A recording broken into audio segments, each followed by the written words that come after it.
Okay, hello. Wow, there's a lot more people than I thought when I was sat at the front. Okay, so we've been talking a lot about supporting your patients, supporting your carers that you might be coming into contact with.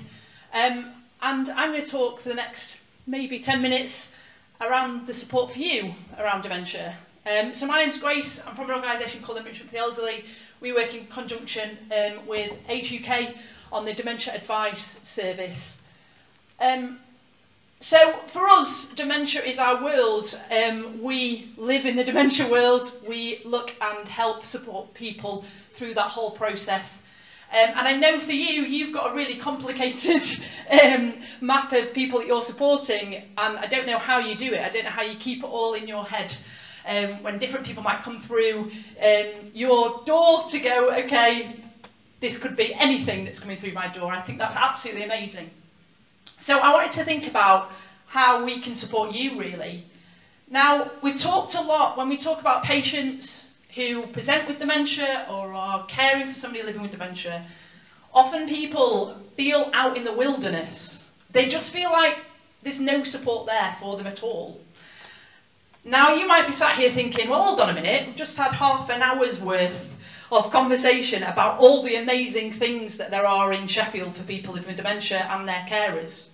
But actually, a lot of people still don't know that there's support out there.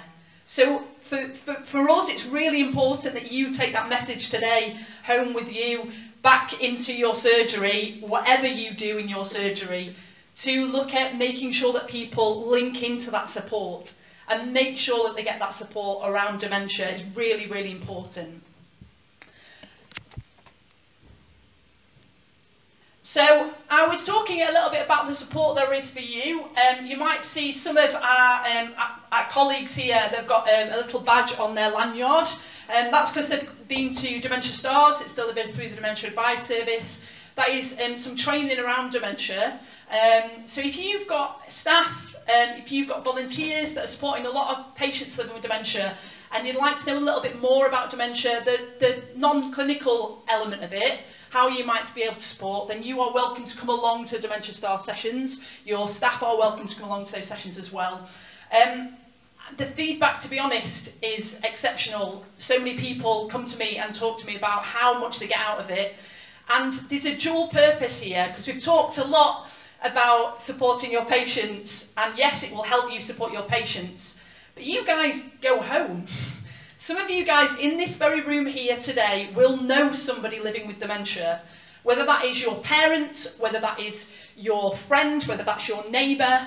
And so you might actually want to know a bit for work, sure, but when you go home, you might want to think, well, what's the best thing to do for my neighbour that keeps on knocking on my door at 10 o'clock at night and asking for my help? How can I support that person? Or giving me a ring, you know, my mum's giving me a ring at midnight every night, waking me up. What can I do? How can I support her better? So it's looking at how you can get that support. We also do Dementia Advice Service workshops as well. That is the kind of next level of understanding. So we've done lots of different topics. Those topics come from people's asks, really, what people like to know more about. So we've done some on sex and dementia, we've done some on dementia and end of life, but really it comes from your suggestions. So if you've got something that you're struggling with or your staff team are struggling with, then please just get in touch. We can create a workshop from that topic, because if the chances are, if you're struggling with it, other professionals in the city are also struggling with it. We also have Dementia Network meetings. So every quarter we have a Dementia Network meeting that you can come along to, your team can come along to generally talk about dementia. Now, what we find across the landscape in terms of supporting people living with dementia is we often know quite a lot in our area. We might know a lot in primary care, or we might know a lot in the community, but we might not know what the others are doing, or we might even, dare I say, blame each other for not doing something, or doing something in what we might see as a strange way. So coming along to Dementia Network meetings, we can learn a bit more about what else is out there for people living with dementia, that you can link people into, that you can support, that gives you those timely reminders about, oh yeah, I realised that service was there before, but I've just forgotten about it, or I haven't mentioned it for a while because it's not come through my door for a month or a couple of weeks. So it just helps you to remind you, or your colleagues to remind you about what might be going on for people living with dementia, but also helps to make those connections. What we find so much in the community is if people can put a name, a face to a name, they can then much more likely to then give people a call. You know, you're much more likely after today to give us guys a call because you know who you're talking to. You've seen us. It's a lot more daunting, isn't it, to just pick up that phone when you're not quite sure what's going to happen, who that person is, what kind of response you might get. But above all, just get in touch with any of the people that have come up today to discuss dementia. I just want to reiterate Elsie's point right at the beginning. Dementia Advice Service is the one-stop shop. We'll refer into things, we'll support that person from diagnosis, or even if somebody's worried that they've got dementia, you know, before they've been diagnosed, they can still get in touch with Dementia Advice Service. We don't expect people to come with a dementia diagnosis, you know, certificate or anything saying they've got dementia before they get help and support. They might be on that waiting list for a dementia diagnosis. And just get in touch, and then we can then help support that person and help them to access all these things that are really going on.